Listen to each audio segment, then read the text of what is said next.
Exactly a month from now, the Congressional Super Committee is supposed to have a deal as to how to cut the deficit. But so far, there has been little sign of progress. If the Super Committee can't come up with a plan, then more than $1 trillion in across-the-board cuts will kick in. With me this morning, Senator John Barrasso of Wyoming. He is vice chairman of the Senate Republican Conference and joins us from our New York studios today. Senator, welcome to In Business. Thanks, Margaret. Thanks for having me. Well, we're so glad you're here, but why is the Super Committee so silent?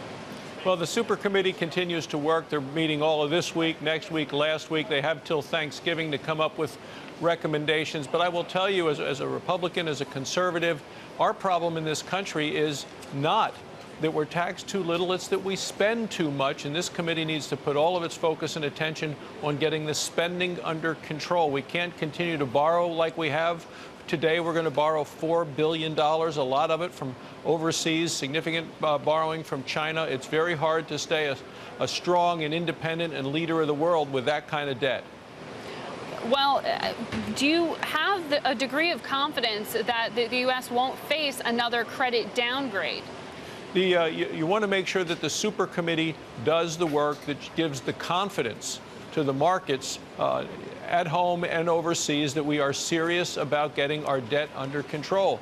The big problem is the debt, and it's because we spend more than we take in. American families in my home state of Wyoming, understand you can't spend more than you make. And it's time for Washington to get that message as well. You know, ultimately, we need a balanced budget amendment to the Constitution. And someone said, oh, that's just a gimmick. I will tell you, Margaret, if it were a gimmick, Congress would have passed it a long time ago. We need to live within our means, and this committee is just one step in the process to get our financial house in order. Sir, you're the vice chairman of the Senate Republican Conference. I mean, if the Super Committee comes back with a plan that includes some form of new revenue, can you get support for that? Every senator, every member of the House is going to have to make their own decision on how to vote, Margaret. The way to raise revenue in this country is to get people back to work. We have 14 million Americans out of work. We have a government on a regulatory rampage, putting regulations, making it harder and more expensive for the private sector to create jobs. I mean, even just the Dodd-Frank, the Volcker component of that, 11 pages of the big Dodd-Frank bill, and they come up with hundreds and hundreds of pages of regulations. They say it's going to take about 6 million hours of work in businesses across the country just to comply with those new regulations that are coming out of Dodd-Frank regarding the Volcker rule that apparently Volcker doesn't even recognize anymore.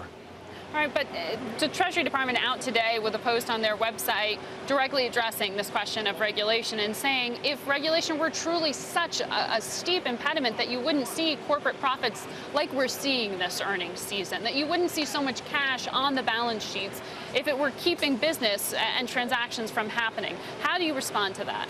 Well, there's a lot of uncertainty out there across the country. I visit with business owners all of the time, and they're concerned about the significant costs of the Obama health care law and what those costs are going to be to their businesses, the continued threats by the president to raise taxes. And when you realize who he wants to go after right now with tax increases, those are the job creators in this country. 4 out of 5 of those that he's after are those that, by definition of the U.S. Treasury Department, are business owners, large and small business owners, the job creators, and regulations is a very large part of it. The president talks about cutting the red tape, and he proposed about $4 billion in cuts over 5 years.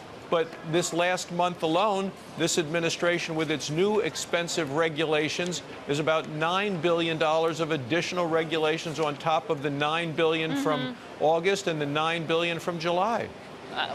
Today the administration out with a plan that would allow for more refinancing in a way that would ease qualifying requirements. So what do you think of the FHFA plan out today? I'm going to want to look at the specific details, but Margaret, the president promised 3 years ago that he was going to deal with and provide relief for about 9 million people who were looking for that sort of help. At this point, it's been less than 2 million 3 years later. I mean, it's not a surprise that the confidence in this administration and the president's policies has dropped. I mean, the president has taken a bad situation and he has made it worse. With what's coming out of the policies of this White House, they're making it harder and more expensive to create jobs. Senator, thanks for your time today. Thank you, Margaret.